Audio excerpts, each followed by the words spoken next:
noches, gracias por continuar conectados a la señal de Canal 13. Estamos en vivo a las 8 de la noche con 2 minutos. Soy Ernesto Rivera. En 1880, el ingeniero Manuel Víctor Dengo estuvo en Nueva York y quedó deslumbrado por la luz eléctrica. Esa luz la generaba una estación que había fabricado el genial Tomás Alva Edison.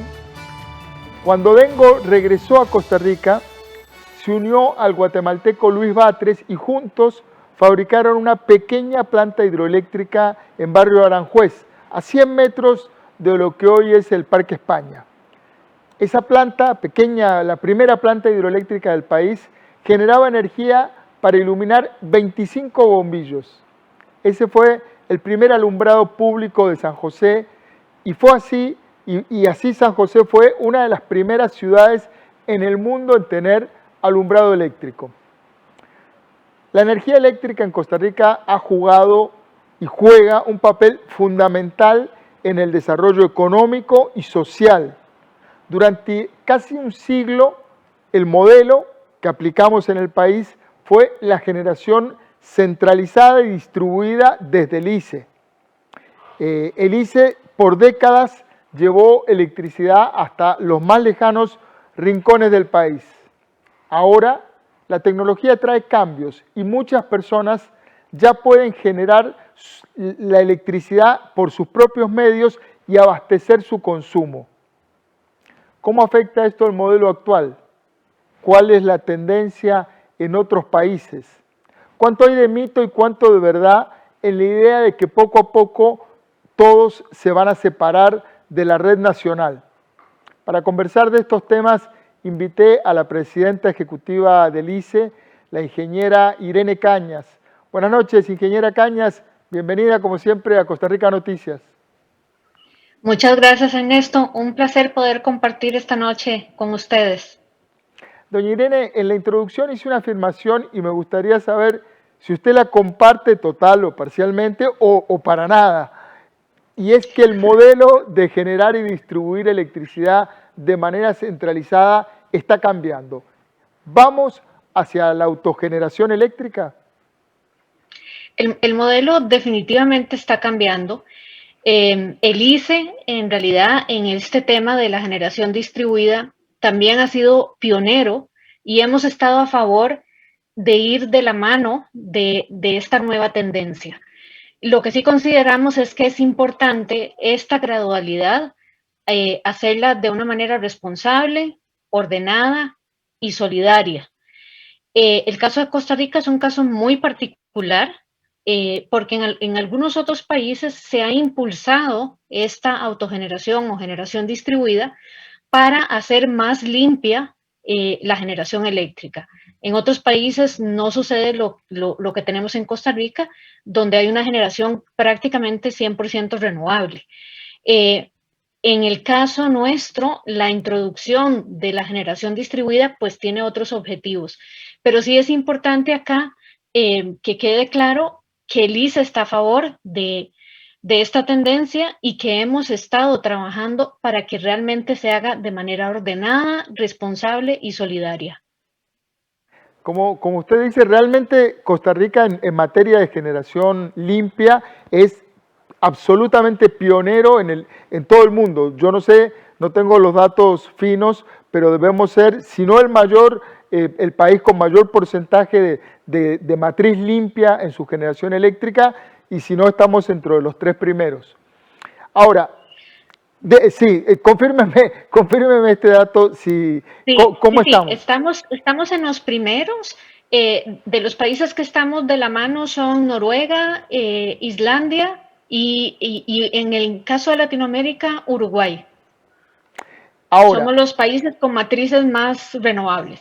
Más limpias. Eso es fantástico. Y Costa Rica también exporta electricidad limpia, que no es lo mismo que exportar electricidad. Exporta electricidad generada con una matriz limpia desde hace muchos años. La pregunta es, ¿podrían estas exportaciones de electricidad limpia convertirse en una industria a gran escala para el país? Eso va a depender de cómo se siga comportando el mercado centroamericano, que es en donde nosotros colocamos la energía. En este momento, el mercado eléctrico centroamericano consta de 6 países y lo que está sucediendo es algo muy similar a lo que tenemos en Costa Rica, donde la capacidad instalada está superando las necesidades que tiene el país. Esto sucede también en Guatemala, va a suceder muy pronto en El Salvador. Entonces, nosotros podemos tener el potencial para colocar esa energía, vender esa energía, pero va a depender de la demanda y de las necesidades que tengan los demás países para comprarnos esa energía. Es decir, nosotros podemos querer vender, pero hay que ver si nos quieren comprar o si necesitan Si comprarnos. necesitan comprar, así es. Y además la energía no se puede exportar, no sé, pregunto, la energía no se puede, no podríamos exportar energía a Europa es decir, no se puede paquetar la energía. En estos momentos no.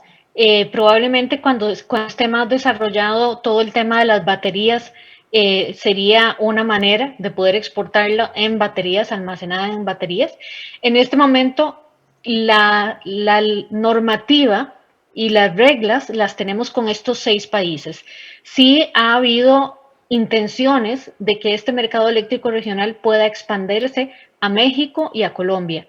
Sin embargo, eso todavía está en conversaciones políticas y técnicas también.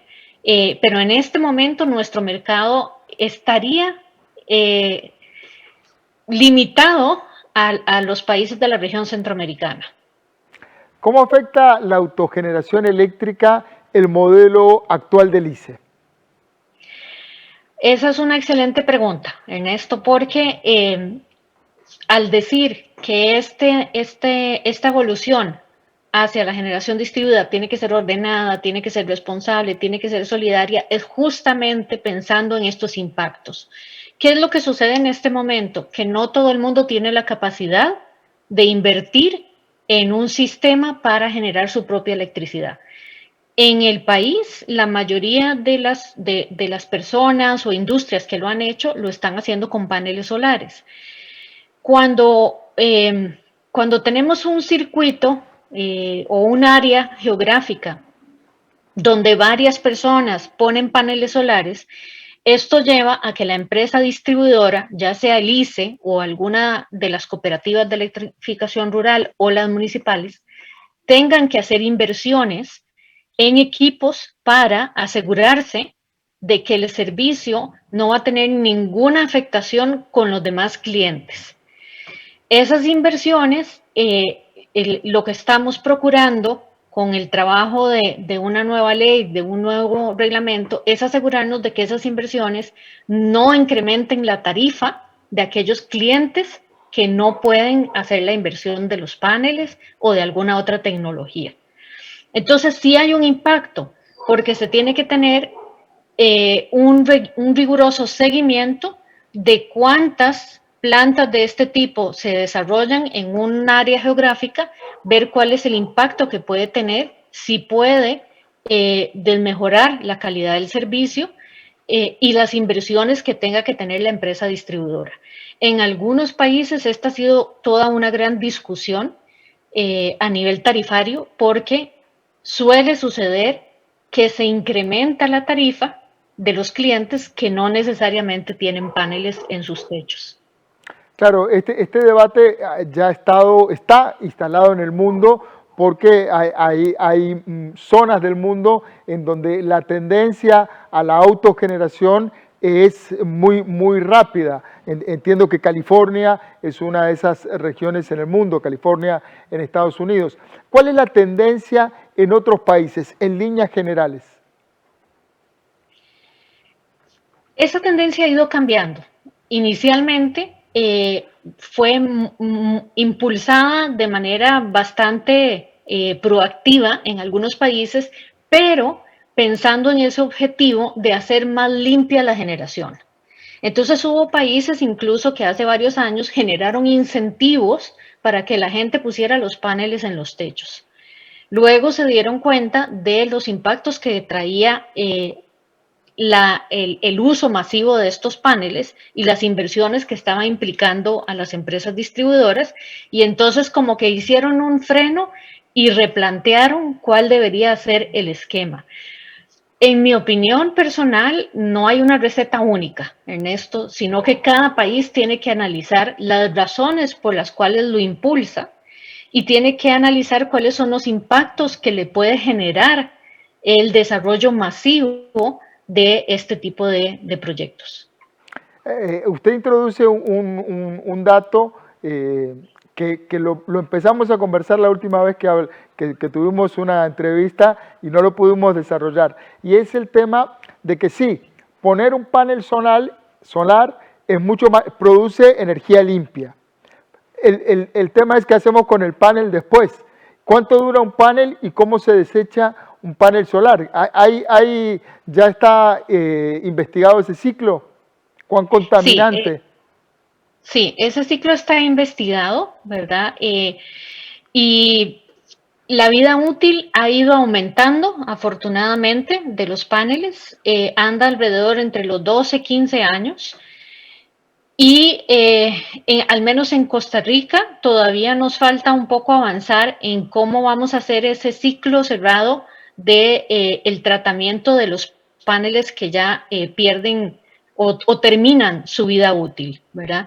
Y aquí, digamos, es importante que podamos ya cerrar ese ciclo, ¿verdad? En algunos casos los están utilizando para otros usos, no necesariamente para generación eléctrica. Sin embargo, sí debemos enfocar en lograr tener ya completamente cerrado el círculo. En el caso de las baterías, cuando hablamos de soluciones con paneles solares y baterías para lugares que no están conectados a la red, ahí sí, en las baterías hemos avanzado en un tratamiento responsable de los residuos de las mismas. Y ya tenemos empresas en el país que están certificadas para la disposición responsable de estas baterías. Esa es una muy buena noticia porque además si el país es consistente con la idea de la descarbonización, que es un proyecto país, es un proyecto en el que todo el gobierno está involucrado, los autos y sobre todo el transporte colectivo tiene que migrar a una matriz eléctrica o limpia y eso implica muchas unidades en la calle y muchas baterías en la calle. Ese es un tema también importante porque justamente en la coyuntura actual, donde el país tiene suficiente capacidad instalada, en este momento nosotros podemos absorber el crecimiento que se daría, digamos, en transporte eléctrico con la capacidad instalada que tenemos ahora, que es renovable. Cuando hablamos de la generación distribuida, en el caso particular nuestro, cada proyecto de generación distribuida que se da en un hogar o en una industria, lo que hace es desplazar energía renovable. No es el caso de otros países donde cada panel sustituye energía fósil. Acá no es el caso de Costa Rica. O sea, cada panel que tenemos en estos momentos con la capacidad instalada que hay, lo que hace es desplazar energía renovable. Entonces sí es importante, pues, que los que están viéndonos, escuchándonos, entiendan que Costa Rica es un caso muy particular, donde en este momento tenemos suficiente energía renovable y donde el objetivo que se está buscando con la generación distribuida, en la mayoría de los casos es un ahorro para el cliente, es poder tener o poder ir disminuyendo su factura eléctrica y que así pues le genere un ahorro.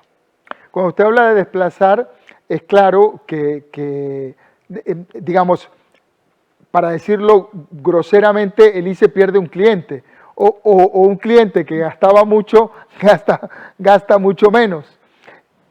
Por eso le preguntaba antes la idea de que como ya tenemos la capacidad, ¿cuánto de ese desplazamiento sería inocuo si la porción desplazada se puede exportar y generar con eso una industria? El tema es si los de afuera nos quieren comprar.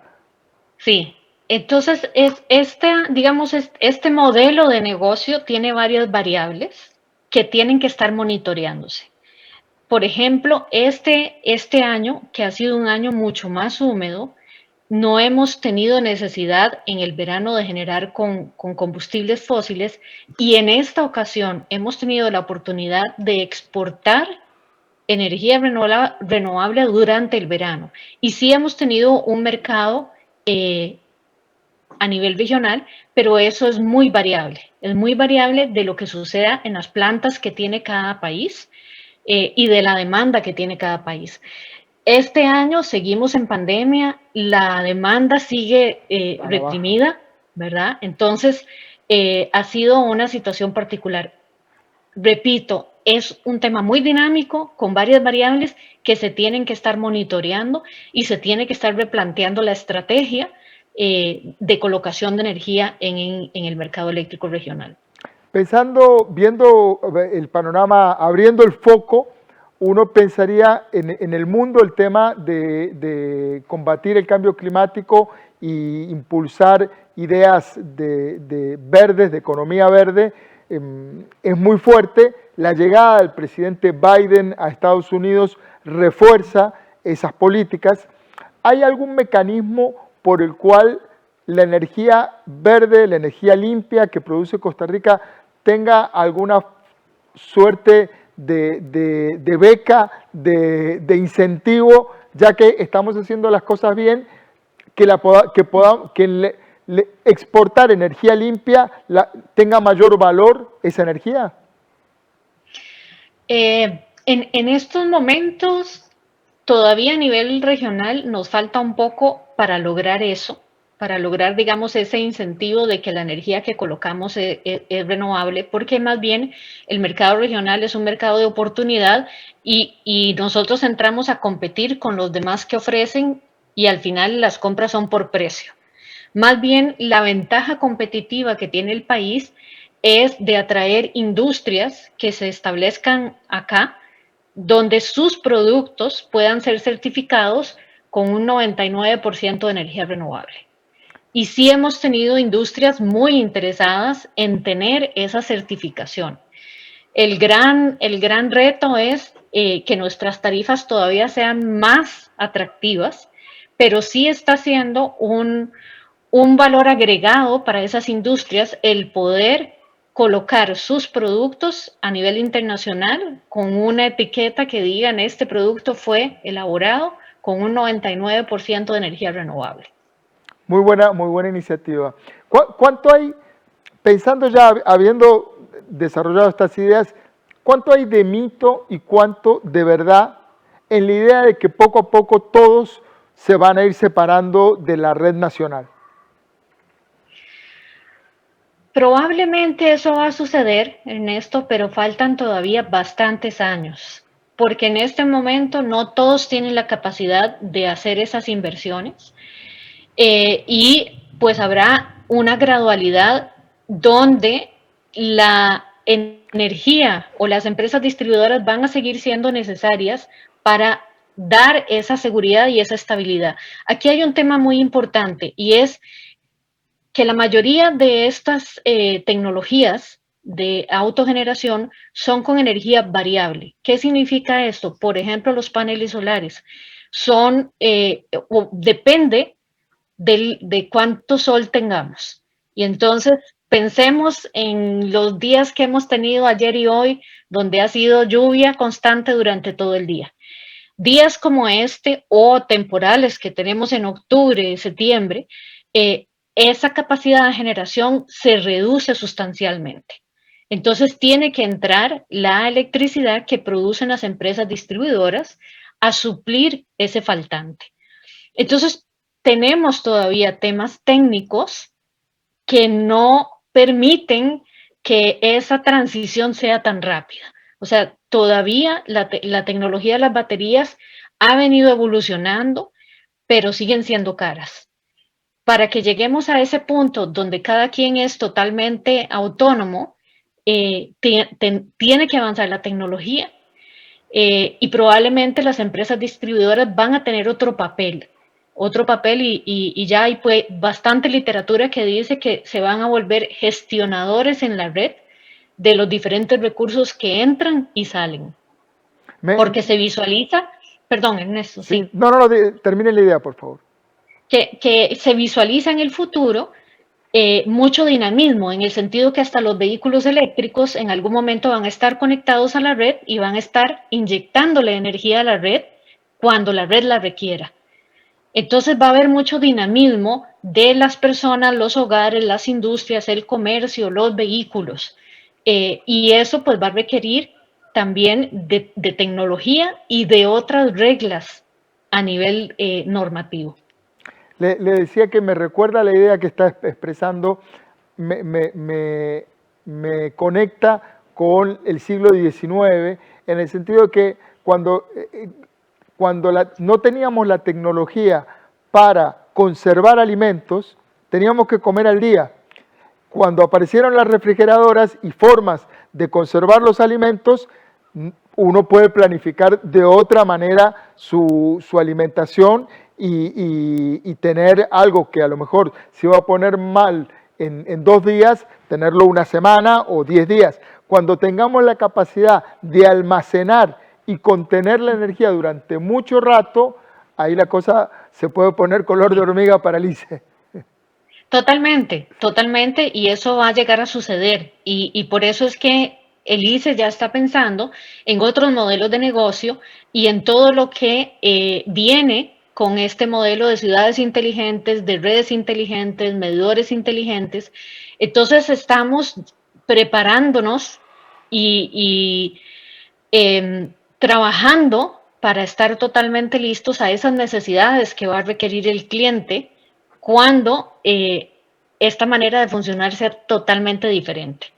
Donde sí va a ser una relación más cliente y proveedor, eso va a cambiar, o sea, porque el cliente también va a ser un proveedor. Claro. Ahora, ya en lo concreto, en lo que tenemos ahora, el ICE tiene ya un programa de generación distribuida para la gente que produce su propia electricidad para autoconsumo. ¿Cómo funciona? Si alguien está en la casa viendo toda esta ciencia ficción de la que estamos hablando, pero ya en parte esto está funcionando ahora y hay mucha gente que está adherida a este programa. ¿Cómo funciona? En este momento hay una normativa que está vigente donde el cliente tiene que realizar varios estudios y tiene que hacer varias solicitudes entre la empresa distribuidora. La empresa tiene que analizar si el circuito donde se encuentra este cliente tiene todavía espacio o no para generación distribuida.